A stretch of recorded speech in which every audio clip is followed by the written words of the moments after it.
If you love movies and movie discussions, you've come to the right place. Who am I, you ask? I am The Wiz, and I'm here today with... Kim Shactman. Kim, how are we doing today? Good.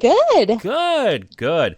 Yep. Kim, we are here today to review the 1989 romantic comedy classic When Harry Met Sally, starring Meg Ryan and Billy Crystal, directed by Rob Reiner. You haven't been into films as I have been, so maybe you're not too familiar with the reverence this film does have. But as somebody who really likes romantic comedies, I have been recommended this movie to death for the past 20 years. But well, it's like a really popular film, isn't it? I used to hear my parents kind of talking about it. Oh, that's a really good movie, and it's just very popular. I just never kind of gave it the time of day. You know why it is? Because when I started getting into film, I was into art house film, hard stuff, things like that. Even though I definitely had a love for romantic comedies, but it was always older people that would recommend When Harry Met Sally. So when you were younger, when you were in high school, I was like, what do these old people know? And then when exactly. Yeah.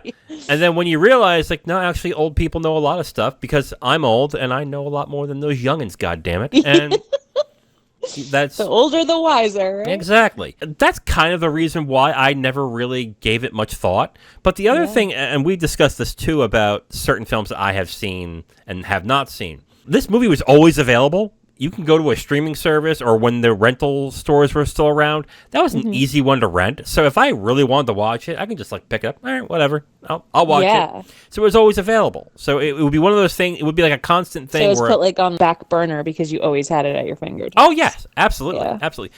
All right, so why don't we get into it? Let's get into the review of When Harry Met Sally, directed by Rob Reiner. But before we do that, let's get into the plot. It's a simple plot, really. Harry, who is played by Billy Crystal, meets Sally, played by Meg Ryan, for the first time when they're driving 18 hours from their college to New York City. And they essentially have one of the worst times that they could ever have with a person. They hated each other to a certain extent after that ride.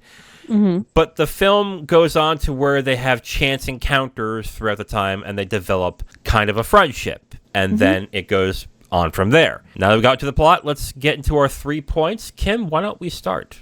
I felt that the film was such a tastefully done romantic comedy. I just felt like it wasn't cheesy. It was a little more realistic, and there's sexual comments in it and things of that nature, but it wasn't derogatory, it wasn't vulgar, it wasn't uncomfortable. I don't know, it was just so tastefully done. And a lot of times, when I'm watching especially romantic comedies that I've seen come out recently, they're just so over the top cheesy and make me want to throw up in my mouth. And this was just I don't know, it just seemed like such a natural progression in the film of the romantic portion of the story. And then obviously the comedy was just excellent. And I think that kind of bleeds into your first point about the dialogue. Right. It was so good. Yes, I agree with your comment of being tastefully done, not only with the comedy in regards to sex, because this is a sex comedy, even though there isn't a lot of sex in it. There's really not nudity in it. No, there really isn't. But you're right. They talk about sex, but in a way that is not gross. Or uncomfortable, yeah. Right. I don't mind that type of comedy. I actually kind of like when a comedy is a little vulgar at times, or even very vulgar. It has to be funny. But this movie is funny about sex, but also isn't crass. And a lot of movies that attempt to do that end up being corny. But this isn't. This is very smart. It's hilarious. And I'll get to my point now, which is it has some of the best dialogue in a romantic comedy. I laughed so much throughout this film. I did too. And it's Billy Crystal coming up with the joke, and it's Meg Ryan's reaction to it, and it just works so damn well throughout the entire film. And then even some of the minor characters in the film, their good friends in the film, some of their jokes too that they kind of just toss in there were just hilarious. Yeah. How they play off of each other. Absolutely. The way that specifically Meg Ryan and Billy Crystal feed off of each other, which is going to get into our, I think, second point as well, which we should just dive right into it. Yeah, because we both completely agree on this point. So, which is that Crystal and Ryan have excellent chemistry.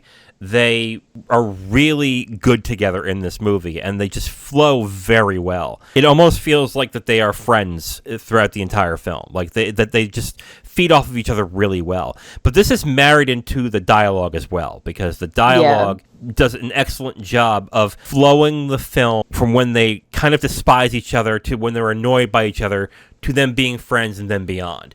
And it's entirely believable. Nothing feels contrived. Nothing feels like it's being forced. It feels like it's right. It's just happening. It's just happening on its own naturally. Yep. Yes, absolutely. I just love the chemistry of this movie. And again, this is coming from somebody who did not like Meg Ryan at first. Like it's kind of the reason that I kind of ignored the film, because I kept hearing, "Oh, it's so good." Oh, Meg Ryan, really? Let's shift this. What's your take on Billy Crystal in this film and outside of this film? Okay, so Billy Crystal as a comedian is good. I think he's funny. I think he is pretty intelligent in that end. Movies, however, he's kind of hit and miss. I mean, I liked Analyze This. I don't know if you remember that movie. I feel like I've seen it, but I don't remember it. It's with Robert De Niro, and he plays a mobster who has to get a shrink. Okay, yeah. All right, that's coming back to me a bit. I think I enjoyed that. It was pretty funny. And Billy Crystal has done good in some movies too, but like for the most part, I guess when I started watching his films later on, he just had a specific shtick that he'd have that some films it would work, others it did not. Yeah, I think that's exactly how I feel about him. It's so bad because every time I hear his voice or see him in like a film or somewhere like on the internet or whatever, all I can think of is Monsters, Inc., the Pixar movie, because he played like one of the main characters. But he's good as Mike Wazowski. Yeah, that's like all I think about it. And that's a good one. But again, like that works for him. Like that's like his niche. The way that the principal actors work so well together really makes the film really good, because the film is centered all around them. It's another like semi-performance piece if you think about it. Yeah, I mean, just talking to this, like sometimes when you really enjoy a movie or a film, it's hard sometimes to come up with any additional points, because I don't know about you, but I feel like most humans, like they always are drawn to like focus on the negative first and more. Whereas like when you like really don't have too much, I mean, I really don't have much at all negative to say about this film. Like I just thought it was great. I'm the same way, but like when it comes to like talking about the negative to the positive, it's really hard to talk about the positive without kind of fanboying out and seeming like you're kind of like, oh my god, and just going nuts like that. So, whereas in the negative, you can get into the details as to exactly why you didn't like certain aspects of something. Right. But you're right. I feel the same way, which dives into my third point. Hey. This is one of the best romantic comedies I've seen. Period. Is it? Period. Yeah. Let me put my first line from my review that I have right now. Yes, I want to hear it. Not since I watched Notting Hill, which is my favorite romantic comedy of all time, have I ever thoroughly enjoyed a rom-com so much. Wow. You knowing me and how much I love Notting Hill. That's like one of your favorites. Yes. That says something right there. I was going to say, is it like equal now? Like, or is Notting Hill still the first for you of like romantic comedies? I have seen Notting Hill about 8 or 9 times. So to even really say, like, if I can make that distinction, that'd be really hard for me to do. I would like to say it's like 1A, 1B for me, but like honestly, it's probably 1 and 2. But man, like I want to rewatch this like 100 times. Like I loved it. It was so good. I'm actually the same way. Like I think this movie is charming in the right ways, and it's short as well. It's 90 minutes. It's one of the... Yeah, it was. I thought for some reason it was going to be like 2 hours, and then I looked. I was like, oh wow, this is good length. Like it wasn't drawn out, stretched out. Like they didn't try to make it longer than what it is just for the sake of making it longer. Like it was just good. Yeah, it's one of the best cases that I can think of where brevity is something that I think a lot of filmmakers and people who write screenplays really need to hone in. Because there's some that like to get into granular detail about things, and sometimes it works. But other times, it just makes sense to just say, let's cut to the chase. And this is what this movie does. Other movies that would have done this probably would have had other ancillary characters. You would have a subplot line about a specific character for 20 minutes for no apparent reason. No, this like movie... maybe about like in it how they had their friends, like they'd cut to that more, and Right. I get what you're saying. Yeah. The way they did this, though, was really well done. And again, I thoroughly enjoyed it. I thought it was such a funny movie, and it was hilarious. And it was so funny. So funny. So if I'm comparing it from Notting Hill to When Harry Met Sally, which I think is kind of unfair, I think the romance is better in Notting Hill, but the comedy is so much better in When Harry Met Sally. Yes. Yeah. So, like... That's a good point. Yeah. So they're both equally great, just in different ways. You know, a little bit different. Yeah. Mm-hmm. I'll be honest, like, if I had to choose, I really enjoy Notting Hill too, but I honestly think I enjoy When Harry Met Sally better. Okay, well, they're two different films, even though they're both technically rom-coms, but I can understand that. I think the thing is the comedy is more central in When Harry Met Sally than in Notting Hill. Like, the Notting Hill, most of the comedy is towards Spike, and kind of how... I always forget about him. Yeah. and kind of how Hugh Grant reacts to everything. That's where the comedy in that movie is. Right.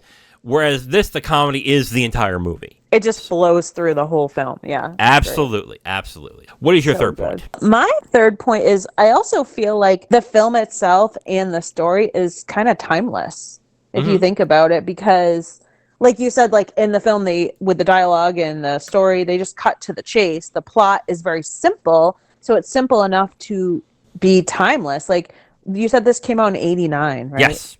Yeah, I mean, it's 2024, and I'm watching this for the first time, and I'm like, this is great. You know, like it's just a timeless film, and now I understand why my parents loved it so much. I guess you would need to maybe be a little bit older to appreciate it. Like, if I watched this when I was like 15, 16, I'd be like... Old people talking, ooh. Yeah, or like, you know, if you're a teenager or something, you'd be like, I'm not in college yet, so like, I don't even know what that half of my life looks like. You know what I mean? Or what the expectation is there. So I guess I can understand how it may be a little boring for some at that age, but I could watch this in another 10 years and be like, oh, I still really love this movie. It's timeless. Even though it is old... it really speaks to something that I think everyone goes through. Maybe not the whole plot line of you hate somebody and then you become friends with somebody in that aspect and then you fall in love with them and da-da-da. But like the conversations that are had, the things that are discussed, the things that people go through, especially with the breakups, the divorce, the being single, trying to find somebody, feeling like, you know, oh, I have to get married by a certain age because everybody else is doing it, or like, it's interesting that a lot of times that doesn't change in our society. Right. I mean, it may shift a little, it may change a little, but overall, that's a lot of just how relationships work or don't work, right? Yeah, absolutely. I even love like the snippets they put in with the, you know, older folks about their relationships. I did too, but then didn't it also just pretty much telegraph the fact that they were going to get together in the end?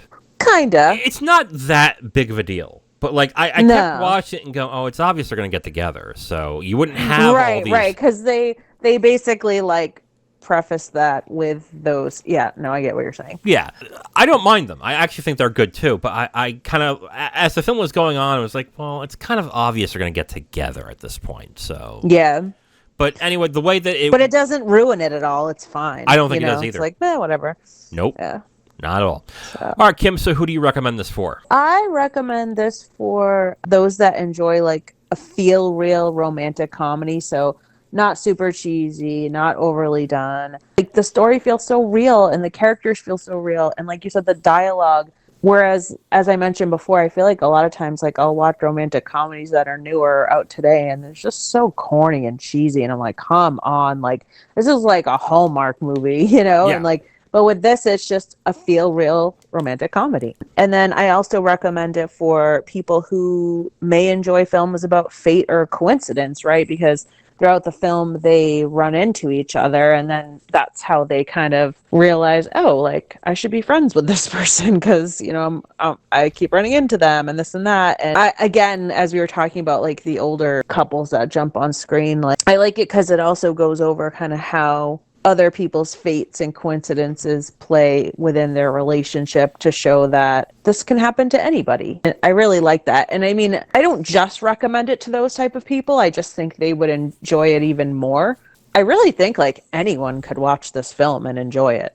I'm thinking, and I'm like, I mean, again, unless you're like a teenager or like a young adult, unless you're like a film buff, like maybe you were at that time, I think you may think it's a little bit boring and be like, okay, whatever, old people. But overall, like anyone could really watch this film and enjoy it. Yeah. And who do you not recommend this for? My non-recommendation is very similar to yours. So basically, if you enjoy more of like a love at first sight romantic comedy, because that's not what this is. This is a gradual build up, or like you mentioned at the beginning, they kind of hated each other, and they kind of mentioned that a couple times throughout the film. That they hated each other at the beginning, and then it's a gradual build up and into friendship and then beyond. So it's not like a quick romantic love. It's took a little bit more time to get there, but in a great way. I agree, since it was my point. No, kidding. Screw you. So for listeners, for those of you that don't know, Wiz and I actually have like a little online notebook, and we write down our 3 points because we're getting old and we can't remember shit. And we write down, and I can see his and he can see mine. And a lot of times I'm always last minute writing up my points because I'm like Miss Popular and I'm so super busy. You're busy. Come on. And he always writes his down first. And then I'm usually like scrambling to write mine before we meet and do our recording. And a lot of times I'm taking some of his stuff and reusing and repurposing because it's good shit. Yeah. He's got some good shit. And he's like, oh, I'm so brilliant. Yeah. And they're just like, fuck you. I is so smart. Yeah. He's like, finally, you understand how brilliant I am. Like, oh my God, please. I'm like, well, you do have some good points. Yeah, that's what matters. Oh my God. Screw you. All right. All right. What about you? Who do you recommend this fantastic film for? So I recommend this for people if you like a sex comedy that isn't vulgar. I really want to hammer that point in because this is a rated R movie. They talk about sex. Yes, I noticed that too. I was like, oh, wow, this is rated R, but like you don't see any skin. But like they talk very frank about sex, and I think that's what made it a rated R movie. But like it's not vulgar. It's something that honestly, if I were to watch this with my parents, I don't think I would be that embarrassed by. No. Except maybe the world famous orgasm scene. The scene in the restaurant, I was like, oh my God, she is not going to do this right now. And I was like, this is great. This is great. I gotta be honest with you, though. That scene didn't work as well with me, but I think it's more because when I went to see a movie in the theater, they would have the interstitial kind of, thank you for coming to the theater. And then this scene would always be there. Oh, really? Yeah, it would always be there. It would have scenes from Gilda, Citizen Kane, and the final scene would always be this specific scene. So I've seen this scene thousands of times. Oh. But this is the first time I've seen it in context during the movie. And I had never seen it. Yeah, it's funny, but I'm like, yeah, I remember that. Oh my God, I thought it was so funny. It was. The look on Billy Crystal's face. Like, yeah, okay, you made your point. He's like, yep. And she was so good about it too. I'm like, wow. All right, and I also recommend this for people if you prefer the friends to lovers plotline, which I think is the key thing to this movie when it came to the plot. Yeah. Like, if you are not a type of person that wants this type of plotline, I would say, I guess, don't go for it. But it's really one of the greatest strengths of this movie is how that plotline works and how it flows so well and is believable throughout. So, but the nice thing is I feel like some plotlines that have that, they draw it out a little bit longer. Oh, yeah. And there's not as much humor in it. Some people may get bored with that standard plot line, whereas if they watched it in When Harry Met Sally, they may be able to like enjoy it a little bit more or tolerate it because it's not drawn out. There's so much humor in it that you almost don't really realize it's happening until it is, right? Yeah, like Friends, like the TV series Friends, did it for like 10 freaking seasons, for God's sake. Exactly. Like, hence the name of the show. Yeah. So, again, brevity is probably the greatest strength of this movie. Who do I not recommend this for? Like you said, I already stole your point. Yeah, well, it happened. I do not recommend this for people if you are more into the love at first sight romantic films that they make in this type. This is definitely not one of those films. Like we mentioned, they hate each other in the beginning, but I think that's to its greatest strength, where instead of like the love at first sight kind of model. Now, some movies do work with that and do very well with that type of romance element, but if that's what the kind of movie you like, maybe not for you, but I would still say check it out, to be absolutely honest. Yeah, like, I mean, wouldn't you still kind of like I said, like recommend this to anyone? Like, I feel like it's so good. Well, now that we're here, yes, I would say I would recommend it to anybody. Yes, Wiz, do you recommend this film? Yeah, you, God, man. I'm just breezing right through it. I'm like, Yeah, it's Kim. it's now the Kim Shactman show. Yeah, get off my podcast. What, Kim? God Why? damn it, you're just a guest. Yes, I would highly recommend this film. I'm the same way. Just like the last, what was it? The Holdovers we watched? Yeah. I highly recommended that one too, which is funny. So my brother-in-law is visiting. Sorry to get off topic, but my brother-in-law is visiting this weekend. Mm-hmm. And do you know what he said to me? We were talking about movies and, TV shows. And, when you talk to people, you're like, oh, what do you watch? What are you currently watching? And he's like, I saw the best film the other day. I'm like, what was it? He's like, The Holdovers. And I'm like, I know, I just did a podcast on it. I was like, it was so good. But anyway, sorry, I digress. But yes, just like The Holdovers, I highly recommend. This is a really When Harry Met Sally. Yeah, this is a really good movie. Again, I said my third point. One of the best romantic comedies I've ever seen. I now understand why people love this movie so much. And, me too, yeah. And it's hilarious. The romance is believable, but it's not as potent as I would think with most movies that are romantic comedies, but just the hilariousness and the charm. But the chemistry brings it home. Like, it brings the romance home, and that's, Yes, as a romantic comedy, this is absolutely one of the best that I've ever seen. It's a fantastic romantic comedy. Yeah, absolutely. So we both recommend from When Harry Met Sally? Yeah. Oh, yes, most definitely. Absolutely. Definitely see it if you haven't, but honestly, you probably have. Yeah. We're like the last people in the world that haven't seen it. Probably, yeah. Now, if you want my full review on this movie, you can go to my website at IamTheWiz.com. You'll have my full written review right on the site, along with a link to the video that has this review that you've just listened to. All right, Kim. So, for next week, here are the films that we're watching. We're going to have the theme of Black cinema next week. So Tuesday, I'm going to be reviewing Black Klansman, directed by Spike Lee. Thursday, me and Zero, of course, going to continue the 007 debriefings with On Her Majesty's Secret Service. How many do you have left? 19.